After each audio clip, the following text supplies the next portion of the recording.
Hey everybody, Michael Snyder, Pacific Northwest Weather Watch. Today is November 13th, and right now we're looking at the combination of Doppler radars here, Washington, Oregon, you see Portland. And as I put this into motion, you can see how it propagated across the area this morning. You can see the convergence zone activity north of Seattle here and across some Snohomish County. And then that frontal system pushing across eastern Washington as we speak. We're getting some moderate rain out towards the Idaho Panhandle and the Washington border there as well. And you can see that shower activity kind of wrapping up here across western Washington. Now let's go ahead and jump into the infrared satellite imagery. You can see that frontal system passing. You can see the low pressure dropping down off the coast of California here, and this is going to remain off the coast of California for a few days, but we do have a system rolling through Tuesday night, Wednesday across Pacific Northwest, and then a stronger storm looks to arrive here as we go on in towards the weekend. We'll take a look at that, then we'll take a look at the extended forecast and the potential for any windstorms that might enter the Pacific Northwest or Arctic air trying to sag into the region. You probably heard a little bit about that as well. Well, taking a look, we passed 54,000 subscribers as of this morning. Again, much thanks to everybody, especially the people who check back every single day. This channel is not possible without you. Taking a look at Seattle so far this month, over 5 inches of rain now. We're not even halfway through the month, 42 miles per hour with that last storm. You can see Hoquiam, Washington, 56 miles per hour with that last storm and up over 7 inches so far. And again, not even halfway through the month. Look at Portland, almost towards 4.5 inches. Rain every single day except November 8th and 34 miles per hour with the max gust. If you want a nice affordable home weather station, click on that link down below to save 10% off. Great lightning detection system with it. Great smartphone app. Can even tell you when it starts raining at your home.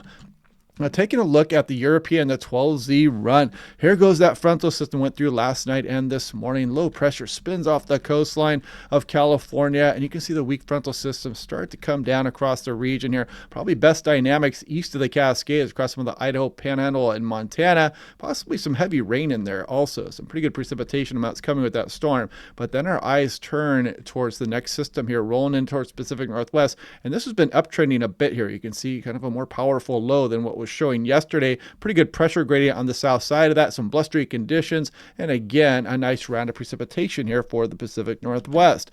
Now, taking a look at the extended forecast a little bit here, GFS 12Z run, hot off the presses. Put this into motion. You can see that low spinning off the coastline of California for the next few days. And then as we go towards the weekend, the next system arrives through British Columbia and western Washington. And then we look off into the extended. And some of these models have been showing a powerful windstorm driving into the Pacific Northwest. Some of the GFS ensembles still show it, but the majority show the deep low out over the Gulf of Alaska, which would not allow for a windstorm into the Pacific Northwest. Now let's take a look at what the European says, hot off the presses. Why I held back the video this morning was so we could see some of this 12Z data because the models are in flux, especially with the extended forecast. Low pressure spinning off the coast of California here for the next few days. And you can see the system that's been uptrending in the European as we go through Saturday into Sunday morning, moving across the area. And then the potential still does exist for one of these stronger storms to move across Pacific Northwest. But as you can see, the vast majority have that deep low back across the Gulf of Alaska there. So, yeah, I mean, it's always tough when you look a week plus out in these forecasts, but that's what we're dealing with right now. So we're still not getting any help through the extended forecast on trying to come to any one solution just yet. But looking at the 12Z European on the left versus itself yesterday afternoon on the right, the deterministic, and this gives us a little bit of a picture of what's coming. You can see that low pressure again off the coast of California. We continue through here. Here comes the system on Saturday, which is uptrending a bit here. You can see better pressure gradient versus what it was showing yesterday across Pacific Northwest there. And then the European, as of yesterday, the deterministic was still showing that windstorm in the extended, but you notice it took it away there and lays that low back over the Gulf of Alaska. Got to give some props to the GFS for kind of sniffing this out a little bit in advance of the European model here. So yeah, there it goes. That would limit the windstorm potential across Pacific Northwest. It would also limit some of that Arctic air trying to get down into the region, but that's something we can monitor over the next few days. We're looking way off into the future here. You got to remember that. Now, this is looking at the European. Let's back this up to yesterday afternoon. You can kind of still see it had some pretty big windy solutions through the extended forecast there, and this would be Saturday's frontal system. We'll see if this one uptrends or downtrends, but this one is likely to start downtrending a bit in some of the ensemble members. Doesn't mean it's impossible and won't occur just yet.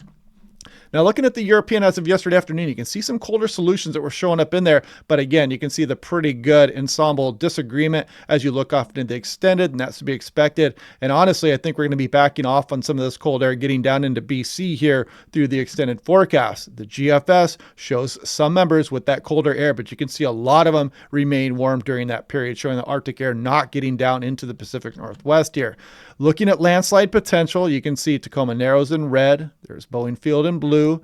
You've got Payne Field here, the purple box, and you can see SeaTac right near that threshold there, but still to the left of it. And I haven't heard of any landslide activity out here across the Central Sound just yet, but we'll watch this as we get these rainy precipitation events across the region here, with that nice one coming in here on Saturday as well. 6 to 10 day, you can see the above average signal across much of the Pacific Northwest. We go 8 to 14 day, kind of continues here, but just equal chances across western Washington. This was yesterday, and I think they're going to be backing off some of this probability as we go through the end of November for that cooler weather.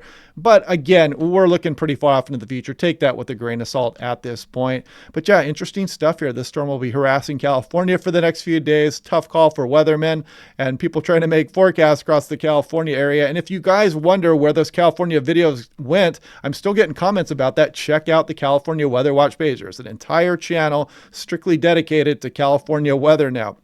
But anyway, yeah, we're going to have that system roll through here Tuesday night into Wednesday, Monday. I made up a new day there.